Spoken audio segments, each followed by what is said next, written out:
Hello friends, ಇವತ್ತಿನ ಸಂಚಿಕೆಯಲ್ಲಿ ಏನಾಯಿತು ಅಂತ ನೋಡ್ಕೊಂಡು ಬರೋಣ ಬನ್ನಿ. ಕಾವ್ಯ ಮತ್ತು ಪ್ರೇಮನ ಆಚೆ ಕಳಿಸಿ, ಈ ಆಟದಿಂದ ನೀವು ಔಟ್ ಅಂತ ನಗ್ತಾರೆ ಮಹೇಶ್ವರಿ. ಈಚೆ ಪ್ರೇಮ ಮತ್ತು ಕಾವ್ಯ ಸ್ಟೋರ್ ರೂಮ್ ಬಡಿತಾ, ಪಂಚಮಿ ಇಲ್ಲಿ ಇದೆಯಾ, ನೀನು ದಯವಿಟ್ಟು ಬಾಗಿಲು ತೆಗಿ ಪಂಚಮಿ ಏನೇನು ಯೋಚನೆ ಮಾಡಬೇಡ್ವೆ, ಪ್ಲೀಸ್ ಬಾಗಿಲು ತೆಗಿ, ದುಡ್ಕಿ ಆ ನಿರ್ಧಾರನೂ ತಗೋಬೇಡ ಪಂಚಮಿ, ಬಾಗಿಲು ತೆಗಿ ಅಂತ ಡೋರ್ ಬಡಿತಾರೆ. ಒಳಗೆ ಇಲ್ಲ ಅಂತ ಅನ್ಸುತ್ತೆ ಕಣೆ ಅಂತಾಳೆ ಪ್ರೇಮ. ಇಲ್ಲ ಕಣೆ, ಅವಳು ಇಲ್ಲೇ ಇದ್ದಾಳೆ ಅಂತ ಕಾವ್ಯ ಹೇಳುವಾಗ ಮಹೇಶ್ವರಿ ಅವರಿದ್ರು ಡೋರ್ ಲಾಕ್ ಮಾಡ್ತಾರೆ. ಯಾರು ಅಂತ ಕೂಗ್ತಾರೆ ಇಬ್ರು. ಯಾರೋ ಹೊರಗಿನಿಂದ ಲಾಕ್ ಮಾಡಿದ್ದಾರೆ ಕಣೆ, ಯಾರದು, ಬಾಗಿಲು ತೆಗೀರಿ ಅಂತ ಕೂಗ್ತಾಳೆ ಕಾವ್ಯ. ಈಚೆ ಚೇತನ್ನ ಕಟ್ಟಾಕಿದ್ದ ಲೇಡಿ ಬನ್ರೋ ಇಲ್ಲಿ ಅಂತ ರೌಡಿಗಳನ್ನೆಲ್ಲ ಕರೀತಾಳೆ. ಅವರೆಲ್ಲ ಬರ್ತಾರೆ. ಇವನಿಗೆ ಪ್ರಜ್ಞೆ ಬಂದಿದೆ ಅನ್ಸತ್ತೆ ಅಂತಾಳೆ ಲೇಡಿ. ಏನು ಹೇಳ್ತಿದ್ಯಾ ಅಂತಾನೆ. ನನ್ನ ಮೊಬೈಲಿಂದ ಯಾರಿಗೋ ಕಾಲ್ ಮಾಡಿದ್ದಾನೆ ಅಂತಾಳೆ ಲೇಡಿ. ಆವಾಗ ನೋಡಿದರೆ ಪ್ರಜ್ಞೆನೇ ಬಂದಿರಲಿಲ್ಲ ಅಂತಾನೆ. ಅವನು ನಾಟಕ ಮಾಡ್ತಿರ್ಬೋದು ಅಂತಾಳೆ ಲೇಡಿ. ಯಾರಿಗಾದರೂ ಲೊಕೇಶನ್ ಶೇರ್ ಮಾಡಿದಾನ ನೋಡು ಅಂತಾನೆ ಅವನು. ಇಲ್ಲ, ಬರೀ ಮಾತಾಡಿದಾನಷ್ಟೇ, ಅದು 46 ಸೆಕೆಂಡು ಅಂತ ಲೇಡಿ ಚೇತನ್ ಹತ್ರ ಬಂದಾಗ ಚೇತನ್ ಅವಳನ್ನು ತಳ್ಳಿ ಅಲ್ಲಿಂದ ಓಡ್ತಾನೆ. ಎಲ್ಲರೂ ಅವನ್ನ ಅಟ್ಟಿಸ್ಕೊಂಡು ಹೋಗ್ತಾರೆ. ಹಿಡೀರೋ ಅವನ್ನ, ಬಿಡಬೇಡಿ ಅಂತಾಳೆ ಲೇಡಿ. ಆಗ ಚೇತನ್ನ ಹಿಡ್ಕೋತಾರೆ. ಈಚೆ ಪ್ರೇಮ ಕಾವ್ಯ ದಯವಿಟ್ಟು ಬಾಗಿಲು ತೆಗೀರಿ ಅಂತ ಕೂಗ್ತಾ ಅಂತಾರೆ. ಅಪಾಯ ಅಂತ ಒಳಗಡೆ ಹೋದ್ರಿ ಅಲ್ವಾ, ನಿಜವಾದ ಅಪಾಯ ಏನು ಅಂತ ಈಗ ನಿಮಗೆ ಗೊತ್ತಾಗುತ್ತೆ. ಪಂಚಮಿ ಅಂತ ಒಳಗಡೆ ಇದ್ದು ಸಾಯಿರಿ ಅಂತಾರೆ ಮಹೇಶ್ವರಿ. ಬಾಗಿಲು ತೆಗೀರಿ, ಯಾರು ಆಚೆಯಿಂದ ಲಾಕ್ ಮಾಡಿದ್ದು ಅಂತಾಳೆ ಪ್ರೇಮ. ಯಾರಿದ್ದಾರೆ, ದಯವಿಟ್ಟು ಬಾಗಿಲು ತೆಗೀರಿ ಪ್ಲೀಸ್ ಅಂತಾಳೆ ಕಾವ್ಯ. ಇನ್ನು ನೀವು ಇಲ್ಲಿಂದ ಆಚೆ ಬರೋಷ್ಟರಲ್ಲಿ ಮದುವೆ ಮುಗ್ದೋಗಿರುತ್ತೆ. ಈಗ ನೋಡ್ತಾ ಇರಿ ಮಹೇಶ್ವರಿ ಆಟ ಎಷ್ಟು ವೇಗವಾಗಿ ಓಡುತ್ತೆ ಅಂತ ಅಲ್ಲಿಂದ ಹೋಗ್ತಾರೆ ಮಹೇಶ್ವರಿ. ಈಚೆ ಚೇತನ್ಗೆ ಎಲ್ಲರೂ ಸೇರಿ ಹೊಡಿತಾರೆ. ಆಗ ಮಹಾದೇವ ಬಂದು ಗೇಟನ್ನು ತುಳಿತಾನೆ. ಎಲ್ಲರೂ ಶಾಕ್ನಿಂದ ಆಚೆ ಕಡೆ ನೋಡ್ತಾರೆ. ಮಹಾದೇವ ಒಳಗಡೆ ಬಂದು ಎಲ್ಲರನ್ನ ನೋಡ್ತಾನೆ. ಈಚೆ ಶ್ರೀಧರ ಮತ್ತು ಪೂರ್ವಿ ಕಲ್ಯಾಣಿ ಹತ್ರ ಬರ್ತಾರೆ. ಅತ್ತಿಗೆ ಅಂತ ಶ್ರೀಧರ್ ಕರೀತಾರೆ. ಅತ್ತಿಗೆ ಏನಾಯಿತು, ಈಗ ತಾನೇ ಚೆನ್ನಾಗಿದ್ರಲ್ಲ, ಇಷ್ಟು ಬೇಗ ಏನಾಯಿತು, ಎದ್ದು ಹೇಳಿ, ಕಣ್ಬಿಡಿ ಅತ್ತಿಗೆ ಅಂತ ಕರೀತಾರೆ. ಆಗ ಪಂಚಮಿ ಓಡಿ ಬಂದು ಅಮ್ಮನ ಹಿಡ್ಕೊಂಡು ಅಳ್ತಾಳೆ.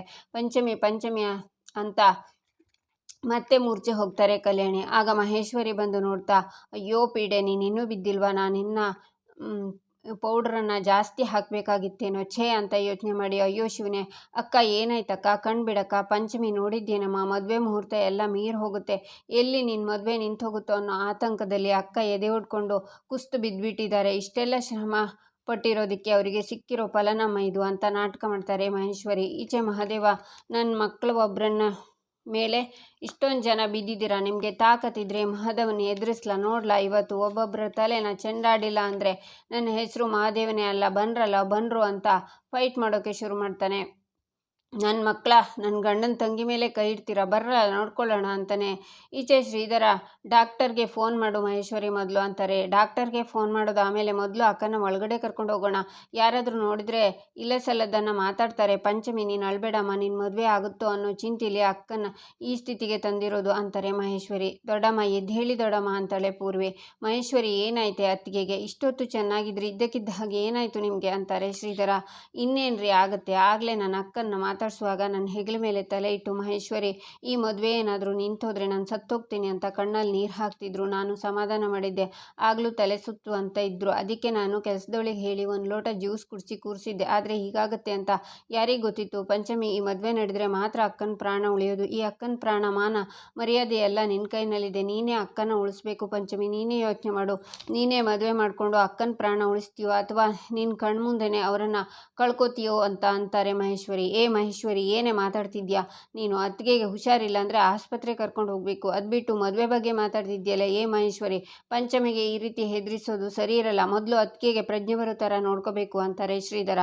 ಸಾಕು ಸುಮ್ಮನಿರಿ, ಈಗ ನನಗೆ ಅಕ್ಕನ ಪ್ರಾಣ ಮುಖ್ಯ, ಈ ಸಮಯದಲ್ಲಿ ಏನು ಮಾಡಬೇಕು ಅಂತ ನನಗೆ ಚೆನ್ನಾಗಿ ಗೊತ್ತು, ಅಕ್ಕಂಗೆ ಬಂದಿರೋದು ಕಾಯಿಲೆ ಅಲ್ಲ, ಆತಂಕ, ಮುಹೂರ್ತ ಮೀರೋಕ್ಕೂ ಮುಂಚೆ ಪಂಚಮಿ ಹಸೆಮಣೆ ಏರಿದರೆ ಖಂಡಿತ ಅಕ್ಕಂಗೆ ಪ್ರಜ್ಞೆ ಬಂದೇ ಬರುತ್ತೆ ಅಂತ ಪಂಚಮಿ, ಬೇಗ ನಿರ್ಧಾರ ಮಾಡು ಪಂಚಮಿ, ನಿನ್ನ ಕಣ್ಣು ಎದುರುಗಡೆ ನಿನ್ನ ತಾಯಿ ಸಾಯೋದನ್ನು ನೋಡ್ತೀಯಾ ಅಥವಾ ಮದುವೆ ಮಂಟಪ ಏರಿ ಅವರನ್ನು ಬದುಕಿಸ್ಕೋತೀಯಾ, ಮದುವೆ ಆಗ್ತಿದ್ದಂಗೆ ಅವ್ರು ಸರಿ ಹೋಗ್ತಾರೆ ಅಮ್ಮ, ಇರು, ನಾನು ನಿನಗೆ ಕೊಡ್ತಾ ಇರೋ ಭರವಸೆ ಇದು, ಹೇಳು ಏನು ಮಾಡ್ತೀಯಾ, ಬೇಗ ನಿರ್ಧಾರ ಮಾಡು ಪಂಚಮಿ, ನಮ್ಮ ಹತ್ರ ಸಮಯ ಇಲ್ಲ, ಇನ್ನು 10 ನಿಮಿಷ ಮುಹೂರ್ತ ಮೀರೋಗುತ್ತೆ, ಅಲ್ಲಿಗೆ ನಿನ್ನ ತಾಯಿ ಆಸೆನೂ ಮುಗ್ದೋಗುತ್ತೆ, ನಿನ್ನ ಕಣ್ಣೆದುರುಗಡೆ ನಿನ್ನ ತಾಯಿ ಸಾಯೋದನ್ನು ನೋಡ್ತೀಯಾ ಅಥವಾ ಮದುವೆ ಆಗ್ತೀಯಾ, ನನ್ನ ಮಾತು ಕೇಳು ಪಂಚಮಿ, ನೀನು ಮದುವೆ ಆಗ್ತಿದ್ದ ಹಾಗೆ ಅಕ್ಕ ಸರಿ ಹೋಗ್ತಾರೆ, ಅಕ್ಕಂಗೆ ಪ್ರಜ್ಞೆ ಬರುತ್ತೆ, ಅವ್ರ ಮುಖದಲ್ಲಿ ಕಳೆಯೂ ಬರುತ್ತೆ, ಅಕ್ಕ ತಾನಾಗೆ ಎದ್ದು ಕೂರ್ತಾಳೆ, ನಿನಗೆ ನಿನ್ನ ತಾಯಿ ಬೇಕು ಅಥವಾ ನಿನ್ನ ಹಠ ಬೇಕು ಅಂತಾರೆ ಮಹೇಶ್ವರಿ. ಆಗ ಸನ್ನೆ ಮಾಡ್ತಾಳೆ ಪಂಚಮಿ. ಸರಿ, ಹಾಗಾದರೆ ನಾನು ನೀನು ಸೇರಿ ಅಕ್ಕನ ಪ್ರಾಣ ಉಳಿಸೋಣ ಬಾ ಅಂತ ಮಹೇಶ್ವರಿ ಪಂಚಮಿನ ಹೇಳ್ಕೊಂಡು ಹೋಗ್ತಾರೆ. ಈಚೆ ಮಹಾದೇವ, ನನ್ನ ಮಕ್ಕಳ ಮಕ್ಕಳ ಮದುವೆ ಮನೆಯಲ್ಲಿ ಬಟ್ಟೆ ಅಂದ್ಕೊಂಡು ಚೇತನ್ನ ಮೂಟೆ ಎತ್ಕೊಂಡು ಬಂದವರು ನೀವೇ ಅಲ್ವಾ? ಈ ಮಹಾದೇವನ ತಂಗಿ ಮದುವೆಗೆ ಬಂದು ಮಂಗನಾಟ ಆಡ್ತೀರಾ? ಇವತ್ತು ನಾನು ಏನು ಅಂತ ತೋರಿಸ್ತೀನಿ ಬಾರ್ಲಾ ಅಂತ ಮತ್ತೆ ಫೈಟ್ ಮಾಡ್ತಾನೆ ಮಹಾದೇವ. ಬೊಗಳಲ್ಲ, ಯಾರು ನಿಮ್ಮನ್ನು ಕಳಿಸಿದ್ದು? ಯಾರು ನಿಮ್ಮನ್ನು ಚೇತನ್ನ ಕಿಡ್ನಾಪ್ ಮಾಡಿ ಅಂತ ಹೇಳಿದ್ದು ಅಂತಾನೆ ಮಹಾದೇವ. ಆಗ ಲೇಡಿ ಬಿಡೋ ಅವನ್ನ ಅಂತಾಳೆ. ಏಯ್, ಹೆಣ್ಮಗಳು ಅಂದರೆ ಶಾನೆ ಗೌರವ ಐತೆ ನನಗೆ, ಸುಮ್ಮನೆ ಕೈ ಎತ್ತೋ ಹಂಗೆ ಮಾಡಬೇಡ, ಮರುವಾದೆಯಿಂದ ಇಲ್ಲಿಂದ ಜಾಗ ಖಾಲಿ ಮಾಡು ಅಂತಾನೆ ಮಹಾದೇವ. ಲೇಡಿ ಅಲ್ಲಿಂದ ಹೋಗ್ತಾಳೆ. ಯಾವಂದ ಕಳಿಸಿದ್ದು ಅಂತ ಅವ್ನ ಕೆನ್ನೆಗೆ ಹೊಡೆದು ಚೇತನ್ ಬಾ ಅಂತ ಅವನ ಕೈ ಹಿಡ್ಕೊಂಡು ಮಹಾದೇವ ಹೋಗುವಾಗ ಮತ್ತೆ ರೌಡಿಗಳು ಅಡ್ಡ ಬರ್ತಾರೆ. ಏಯ್, ಸುಮ್ಮನೆ ನನ್ನ ದಾರಿಗೆ ಅಡ್ಡ ಬಂದು ಸಮಾಧಿ ಆಗಬೇಡಿ, ಬಾಯಿ ಮುಚ್ಕೊಂಡು ಯಾವನ್ ನಿಮ್ಮನ್ನು ಇಲ್ಲಿ ಕಳಿಸಿದ್ದಾನೆ ಅಂತ ಬೊಗಳ್ತೀರಾ ಇಲ್ಲ ಸಾಯ್ತೀರಾ ಅಂತಾನೆ ಮಹಾದೇವ. ಆಗ ರಾಮ್ ಕೂಡ ಅಲ್ಲಿಗೆ ಎಂಟ್ರಿ ಕೊಡ್ತಾನೆ. ರೌಡಿಗಳಿಗೆ ಹೊಡಿತಾ, ಅಣ್ಣ ಮುಹೂರ್ತಕ್ಕೆ ಲೇಟ್ ಆಗ್ತಿದೆ, ಮುಹೂರ್ತ ಯಾವುದೇ ಕಾರಣಕ್ಕೂ ನಿಲ್ಬಾರ್ದು, ನಿನ್ನ ಮಂಟಪಕ್ಕೆ ಹೋಗು ಅಂತಾನೆ ರಾಮ್. ಹೌದು ಮಹಾದೇವಣ್ಣ, ರಾಮಣ್ಣ ಹೇಳ್ತಿರೋದು ಸರಿನೇ, ಈ ಪಾಪಿಗಳು ಪಂಚಮಿ ಬಾಳಲ್ಲಿ ಆಟ ಆಡ್ತಿದ್ದಾರೆ, ಆದರೆ ಅದಾಗಬಾರ್ದು, ನೀವು ಇಟ್ಟಿರೋ ಮುಹೂರ್ತದಲ್ಲಿ ನಮ್ಮ ಮದುವೆ ಆಗಬೇಕು, ಬಾ ನಾವು ಹೋಗೋಣ ಅಂತಾನೆ ಚೇತನ್. ಸರಿ ಬಾ ರಾಮ್ ಹೋಗುವ ಅಂತಾನೆ ಮಹಾದೇವ. ನಾನು ಇವರನ್ನು ವಿಚಾರಿಸ್ಕೋತೀನಿ, ನೀನು ಮಂಟಪಕ್ಕೆ ಹೋಗೋಣ ಅಂತಾನೆ ರಾಮ್. ಸರಿ ಹುಷಾರು ಅಂತ ಮಹಾದೇವ ಹೋಗ್ತಾನೆ. ರಾಮ್ ಫೈಟ್ ಮಾಡ್ತಾನೆ. ಈಚೆ ಕಾವ್ಯ ಪ್ರೇಮ ಡೋರ್ ಬಡಿತಾ, ಇಲ್ಲ ಕಾವ್ಯ, ಇಲ್ಲಿ ಆಚೆ ಹೋಗೋಕೆ ಯಾವ ದಾರಿನೂ ಇಲ್ಲ ಅಂತಾಳೆ ಪ್ರೇಮ. ಯಾರು ಬೇಕು ಅಂತಲೇ ನಮ್ಮನ್ನು ಟ್ರ್ಯಾಪ್ ಮಾಡಿದ್ದಾರೆ ಕಣೆ ಅಂತಾಳೆ ಕಾವ್ಯ. ಅದಕ್ಕೆ ಅನಿಸುತ್ತೆ ಯಾರೋ ನಮ್ಮನ್ನು ಬಾಗಿಲು ಹಾಕ್ಕೊಂಡು ಹೋಗಿರೋದು, ಯಾರಿರ್ಬೋದು ಅವರು ಅಂತಾಳೆ ಪ್ರೇಮ. ಅಕ್ಕ ನೀನು ಫೋನ್ ಏನಾದರೂ ತಂದಿದ್ಯಾ ಅಂತಾಳೆ ಕಾವ್ಯ. ಇಲ್ಲ ಪಂಚಮಿ ರೂಮಲ್ಲೇ ಇದೆ ಅಂತಾಳೆ ಪ್ರೇಮ. ಅಯ್ಯೋ ನಾನು ಅಷ್ಟೇ, ರೆಡಿಯಾಗಬೇಕಾದ್ರೆ ಪಂಚಮಿ ರೂಮಲ್ಲೇ ಇಟ್ಟು ಬಂದಿದ್ದೀನಿ, ಈಗೇನೇ ಮಾಡೋದು ಅಂತಾಳೆ ಕಾವ್ಯ. ಕಾವ್ಯ ಈಗೇನಾದರೂ ಆಚೆ ಮದುವೆ ತಯಾರಿ ಏನಾದರೂ ಮಾಡ್ತಿರ್ಬೋದಾ ಅಂತಾಳೆ ಪ್ರೇಮ. ಮಹೇಶ್ವರಿ ಅತ್ತೆ ಆವಾಗಲಿಂದ ಅದನ್ನೇ ತಾನೇ ಮಾಡ್ತಿರೋದು ಅಕ್ಕ, ಒಂದು ವೇಳೆ ಮಹೇಶ್ವರಿ ಅತ್ತೆನೇ ನಮ್ಮನ್ನು ಇಲ್ಲಿ ಲಾಕ್ ಮಾಡಿದಾರಾ ಅಂತಾಳೆ ಕಾವ್ಯ. ಅವ್ರು ಹಾಗೆ ಮಾಡಲ್ಲ ಅನ್ಸುತ್ತೆ ಅಂತಾಳೆ ಪ್ರೇಮ. ಹಾಗಾದರೆ ಚೇತನ್ನ ಕಿಡ್ನಾಪ್ ಮಾಡಿರೋರು ಇನ್ನೂ ಇಲ್ಲೇ ಇದ್ದಾರೆ ಅನ್ಸುತ್ತೆ ಅಂತಾಳೆ ಕಾವ್ಯ. ಈ ವಿಷಯನ ಮೊದಲು ರಾಮ್ಗೆ ಮಹಾದೇವ್ ಅವರಿಗೆ ತಿಳಿಸ್ಬೇಕು ಅಂದರೆ ಹೇಗೆ ಅಂತಾಳೆ ಪ್ರೇಮ. ಗೊತ್ತಾಗ್ತಿಲ್ಲ ಅಂತಾಳೆ ಕಾವ್ಯ. ಯಾರಿದ್ದೀರಾ ಆಚೆ, ದಯವಿಟ್ಟು ಕಾಪಾಡಿ ಅಂತ ಇಬ್ಬರು ಕೂಗ್ತಾರೆ. ಈಚೆ ಮಹಾದೇವ ಕಾರಲ್ಲಿ ಬರ್ತಾನೆ. ರೌಡಿಗಳು ಅವನ್ನ ಫಾಲೋ ಮಾಡ್ಕೊಂಡು ಬರ್ತಾರೆ. ರೋಡಲ್ಲಿ ಮಹಾದೇವನ ಕಾರಿಗೆ ಅಡ್ಡ ಹಾಕ್ತಾರೆ. ಈಚೆ ಮಹೇಶ್ವರಿ ಪಂಚಮಿನ ಮಂಟಪಕ್ಕೆ ಹೇಳ್ಕೊಂಡು ಬರ್ತಾರೆ. ಕಿಟ್ಟಿ ಪಕ್ಕ ಅವಳನ್ನು ಕೂರಿಸಿ, ಪುರೋಹಿತರೆ ಮುಹೂರ್ತ ಇನ್ನೂ ಮೀರಿಲ್ಲ ಅಲ್ವಾ ಅಂತಾಳೆ. ಇಲ್ಲಮ್ಮ, ಇನ್ನು 10 ನಿಮಿಷ ಸಮಯ ಇದೆ ಅಂತಾರೆ ಪುರೋಹಿತರು. ಹಾಗಾದರೆ ಬೇಗ ಮಂತ್ರ ಶುರು ಮಾಡಿ, ಈ ಮದುವೆ ನಡಿಬೇಕು, ಶುರು ಮಾಡಿ ಪಂಚಮಿ, ನನ್ನ ಮಾತನ್ನು ಕೇಳಮ್ಮ, ನಿನ್ನ ತಾಯಿನ ಉಳಿಸ್ಕೋಬೇಕು ಅಂದರೆ ಈ ಮದುವೆ ಅನಿವಾರ್ಯ ಅಂತ ಅವಳನ್ನು ಗಟ್ಟಿಯಾಗಿ ಹಿಡ್ಕೋತಾರೆ ಮಹೇಶ್ವರಿ. ಪಂಚಮಿ ಬೇಡ ಅಂತ ಅಳ್ತಿರ್ತಾಳೆ. ಈಚೆ ಕಾವ್ಯ ಪ್ರೇಮ ಡೋರ್ ಬಡಿತಾ ಇರ್ತಾರೆ. ಕಲ್ಯಾಣಿ ಪ್ರಜ್ಞೆ ತಪ್ಪಿ ಕೂತಿರ್ತಾರೆ. ಈಚೆ ಮಹೇಶ್ವರಿ ತಾಳಿನ ಹಿಡ್ಕೊಂಡು, ನೋಡಿ ಇವತ್ತು ಪಂಚಮಿ ಮದುವೆ ನಡೆದೇ ತೀರುತ್ತೆ, ಚೇತನ್ ಬರದೇ ಹೋದರೆ ಈ ಮನೆ ಮರ್ಯಾದೆ ಮಣ್ಪಾಲಾಗುತ್ತೆ ಅಂತ ಯಾರಾದರೂ ಅಂದ್ಕೊಂಡಿದ್ರೆ ಅದು ತಪ್ಪು. ಈ ಮನೆ ಮರ್ಯಾದೆ ಉಳಿಸೋದಕ್ಕೆ ಏನು ಮಾಡಬೇಕು ನಾನು ಅದನ್ನೇ ಮಾಡ್ತಿದ್ದೀನಿ ಅಂತಾರೆ ಮಹೇಶ್ವರಿ. ಈಚೆ ಶ್ರೀಧರ, ಅತ್ತಿಗೆ ಎದ್ದೇಳಿ ಅತ್ತಿಗೆ, ನಿಮ್ಮ ಮಗಳು ಭಾಳ ಹಾಳಾಗ್ತಿದೆ, ಆ ಮಹೇಶ್ವರಿ ಏನೋ ಸಂಚು ಮಾಡ್ತಿದ್ದಾಳೆ, ದಯವಿಟ್ಟು ಅತ್ತಿಗೆ ಎದ್ದೇಳಿ ಕಣ್ಬಿಡಿ ಅಂತಾರೆ. ಈಚೆ ಕಾವ್ಯ ಪ್ರೇಮ, ಅತ್ತೆ ಪಂಚಮಿ, ಪೂರ್ವಿ, ಶ್ರೀಧರ ಮಾವ ಇದ್ದೀರಾ ಅಂತ ಕೂಗ್ತಾ ಡೋರ್ ಬಡಿತಾ ಇರ್ತಾರೆ. ಈಚೆ ಮಹೇಶ್ವರಿ, ದಯವಿಟ್ಟು ಎಲ್ಲರೂ ಅಲ್ಲಿಂದಲೇ ಈ ತಾಳಿಗೆ ಆಶೀರ್ವಾದ ಮಾಡಿ ಅಂತ ಎಲ್ರಿಗೂ ತಾಳಿನ ತೋರಿಸ್ತಾರೆ. ಈಚೆ ಮಹಾದೇವ, ಚೇತನ್ ಇಳಿ ಕೆಳಗಡೆ, ಈ ನನ್ನ ಮಕ್ಕಳು ನಮ್ಮನ್ನು ಬಿಡೋ ಹಾಗೆ ಕಾಣ್ತಿಲ್ಲ, ಛತ್ರ ಇಲ್ಲಿ ಹತ್ರದಲ್ಲೇ ಐತೆ, ಈ ನಾಯಿಗಳು ಬೇರೆ ಅಡ್ಡ ಹಾಕವ್ರೆ, ಈ ನನ್ನ ಮಕ್ಕಳು ತಾವ ಹೊಡೆದಾಡ್ಕೊಂಡು ನಿಂತ್ಬಿಟ್ರೆ ಮುಹೂರ್ತಕ್ಕೆ ಲೇಟ್ ಆಯ್ತದೆ, ಹೇಗಾರು ಮಾಡಿ ಇಲ್ಲಿಂದ ತಪ್ಪಿಸ್ಕೊಂಡು ಹೋಗೋಣ, ಇಳಿ ಕೆಳಗೆ ಅಂತ ಮಹಾದೇವ ಅವರಿಗೆ ಹೊಡೆದು ಅಲ್ಲಿಂದ ಓಡಿ ಬರ್ತಾನೆ. ಆಗ ರಾಮ್ ಕೂಡ ಕಾರಲ್ಲಿ ಬಂದು ಅವ್ರ ಜೊತೆ ಚೇತನ್ನ ಕೈ ಹಿಡ್ಕೊಂಡು ಓಡಿ ಬರ್ತಾನೆ. ಈಚೆ ಮದುವೆ ಮನೆಯಲ್ಲಿ ಹೆಂಗಸರು, ಮಹೇಶ್ವರಿ ಗುಣ ಎಂಥ ಒಳ್ಳೆ ಗುಣ, ತಮ್ಮನ್ನು ಕೊಟ್ಟು ಬದುಕು ಬಂಗಾರ ಮಾಡ್ತವ್ರೆ ಅಂತಾರೆ. ಮಹಾದೇವ ಬರೋವರೆಗೂ ಕಾಯ್ಬೋದಿತ್ತು ಅಂತಾರೆ ಕೆಲವರು.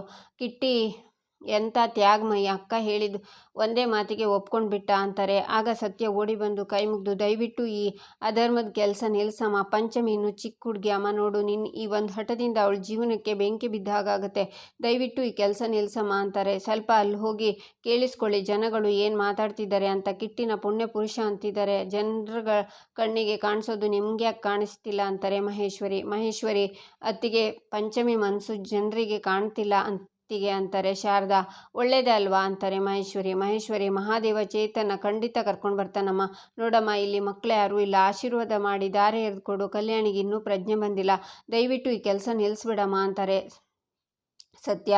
ಅಕ್ಕನ ಜೀವ ಉಳಿಸೋಕೆ ನಾನು ಇದನ್ನೆಲ್ಲ ಮಾಡ್ತಿರೋದು ಕಿಟ್ಟಿ ಅಂತಾರೆ ಮಹೇಶ್ವರಿ. ಆಗ ಶ್ರೀಧರ್ ಬಂದು, ಏನೇ ಮಾಡ್ತಿದ್ಯಾ, ಈ ಮದುವೆ ಕಲ್ಯಾಣಿ ಅತ್ತಿಗೆಗೆ ಇಷ್ಟ ಇಲ್ಲ, ಅವರಿಗೆ ಪ್ರಜ್ಞೆ ಬಂದ ಮೇಲೆ ಏನೇ ಉತ್ತರ ಕೊಡ್ತೀಯ ನೀನು, ನೋಡು ಮರ್ಯಾದೆ ಉಳಿಸ್ತೀನಿ ಅಂತ ಮರ್ಯಾದೆ ತೆಗೆಯೋ ಕೆಲಸ ಮಾಡಬೇಡ, ಈ ಮನೆ ಹಿರಿಯನಾಗಿ ನಾನು ಹೇಳ್ತಿದ್ದೀನಿ, ಈ ಮದುವೆ ನಡೆಯೋಕೆ ನಾನು ಬಿಡಲ್ಲ ಅಂತಾರೆ.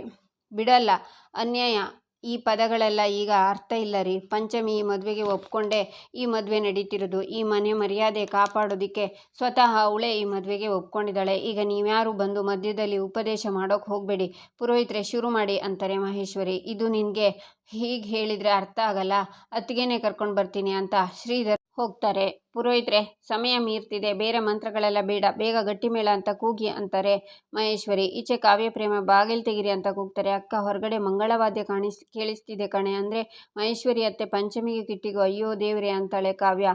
ಬಾಗಿಲು ತೆಗಿರಿ, ಯಾರಾದರೂ ಇದ್ದೀರಾ ಅಂತಾರೆ. ಈಚೆ ಪೂರ್ವಿ ದೊಡ್ಡಮ್ಮ ಎದ್ದೇಳಿ ಅಂತಾಳೆ. ಆಗ ಶ್ರೀಧರ್ ಬಂದು ಅತ್ತಿಗೆ ಎದ್ದೇಳಿ ಅಂತ ಮುಖಕ್ಕೆ ನೀರನ್ನು ಚಿಮುಕಿಸಿ ಅಲ್ಲಿ ಅನರ್ಥ ಆಗ್ತಿದೆ, ಪಂಚಮಿ ಜೀವನನ ಬಲಿ ಕೊಡ್ತಿದ್ದಾಳೆ ಮಹೇಶ್ವರಿ ಅಂತಾರೆ. ಆಗ ಕಲ್ಯಾಣಿ ಕಣ್ಬಿಟ್ಟು ಪಂಚಮಿಯಲ್ಲಿ ಈ ಮದುವೆ ನಡಿಬಾರ್ದು ಶ್ರೀಧರ್ ಅಂತಾರೆ. ಅಯ್ಯೋ ಅತ್ತಿಗೆ, ಆ ಮಹೇಶ್ವರಿ ನಿಮ್ಮ ಮಾತು ಕೇಳದೆ ಬಲವಂತವಾಗಿ ಹಠ ಹಿಡಿದು ಮದುವೆ ಮಾಡಿಸ್ಬೇಕು ಅಂತ ಕೂತಿದ್ದಾಳೆ, ಮಾಂಗಲ್ಯ ತಗೊಂಡು ಹೋಗಿದ್ದಾಳೆ ಅಂತಾರೆ ಶ್ರೀಧರ. ಪಂಚಮಿ ಮದುವೆ ಕಿಟ್ಟಿ ಜೊತೆನಾ ಇಲ್ಲ ಅಂತ ಕಲ್ಯಾಣಿ ಓಡಿ ಬರ್ತಾರೆ. ಈಚೆ ಕಾವ್ಯ ಪ್ರೇಮಂಗೆ ಯಾರೋ ಬಂದು ಡೋರ್ ಓಪನ್ ಮಾಡಿ ನೀವ್ಯಾಕೆ ಇಲ್ಲಿದ್ದೀರಾ, ಅಲ್ಲಿ ಮದುವೆ ನಡೆದು ಹೋಗ್ತಾ ಇದೆ ಅಂತಾರೆ. ಕಾವ್ಯ ಪ್ರೇಮನು ಅಲ್ಲಿಂದ ಓಡಿ ಬರ್ತಾರೆ. ಈಚೆ ಪುರೋಹಿತರು ಮಂತ್ರ ಹೇಳ್ತಾರೆ. ಕಿಟ್ಟಿ ಮಾಂಗಲ್ಯನ ಹಿಡ್ಕೊಂಡು ನಗ್ತಾನೆ. ಈಚೆ ಮಹಾದೇವ ರಾಮ್ ಚೇತನ್ನ ಕರ್ಕೊಂಡು ಮಂಟಪಕ್ಕೆ ಓಡಿ ಬರ್ತಿರ್ತಾರೆ. ಸತ್ಯ ಶಾರದೆ ಏನು ಮಾಡೋಕ್ಕಾಗದೆ ನೋಡ್ತಾ ಇರ್ತಾರೆ. ಪುರೋಹಿತರೆ ಗಟ್ಟಿ ಮೇಳ ಅಂತಾರೆ ಮಹೇಶ್ವರಿ. ಕಟ್ಟು ತಾಳಿನ ಕಟ್ಟು ಅಂತಾಳೆ ಮಹೇಶ್ವರಿ. ಕಿಟ್ಟಿ ಪಂಚಮಿಗೆ ತಾಳಿನ ಕಟ್ಟೆ ಬಿಡ್ತಾನೆ. ಆಗ ಮಹಾದೇವ ಬಂದು ನಿಲ್ಲಿಸಿ ಅಂತ ಕೂಗ್ತಾನೆ. ಆಗ ಎಲ್ಲರೂ ಶಾಕ್ನಿಂದ ನಿಂತ್ಕೋತಾರೆ. ಮಹಾದೇವ ಕುಸ್ತು ಕೂತ್ಕೊಂಡು ಪಂಚಮಿ ಅಂತ ಅಳ್ತಾನೆ. ಅಯ್ಯೋ ಭಗವಂತ, ಏನು ಹೀಗಾಗೋಯ್ತು ಪಂಚಮಿ, ನಿನ್ನ ಜೀವನನೇ ಹಾಳಾಗೋಯ್ತಲ್ಲ, ನಿನ್ನ ಕನಸೆಲ್ಲ ನುಚ್ಚುನೂರಾಯ್ತಲ್ಲ ಅಂತ ಕಲ್ಯಾಣಿ ಅಳ್ತಾರೆ. ನೋಡಿದ್ಯಾ ಪಂಚಮಿ, ನಿನ್ನ ಕುತ್ತಿಗೆಗೆ ತಾಳಿ ಬಿದ್ದ ತಕ್ಷಣ ಅಕ್ಕ ಎದ್ದು ಬಿಡ್ತಾರೆ ಅಂತ, ನೋಡಲಿ ಅಕ್ಕ ಎದ್ದು ಬಂದುಬಿಟ್ರು ಅಂತಾರೆ ಮಹೇಶ್ವರಿ. ಎಲ್ಲರೂ ಅಳ್ತಾರೆ. ಆಗ ಮಹಾದೇವ ಸಿಟ್ಟಿಂದ ನಿಂತ್ಕೊಂಡು ಲೇ ಕಿಟ್ಟಿ ಅಂತ ಅವನು ಎದೆಗೆ ಬಂದು ತುಳಿತಾನೆ. ಅವನ ಕತ್ತನ್ನು ಹಿಡ್ಕೊಂಡು ದೇವ್ರ ದೀಪದಿಂದ ಹೊಡಿಬೇಕು ಅನ್ನುವಾಗ ಕಾವ್ಯ ಮಹಾದೇವ ಅಂತ ಕೂಗ್ತಾಳೆ. ಇಲ್ಲಿಗೆ ಈ ಸಂಚಿಕೆ ಮುಕ್ತಾಯವಾಗುತ್ತೆ. ಮುಂದಿನ ಸಂಚಿಕೆಗಾಗಿ ನಮ್ಮ ಚಾನಲನ್ನು ನೋಡಿ, ಸಬ್ಸ್ಕ್ರೈಬ್ ಮಾಡಿ, ಲೈಕ್ ಮಾಡಿ, ಸಪೋರ್ಟ್ ಮಾಡೋದನ್ನು ಮರಿಬೇಡಿ.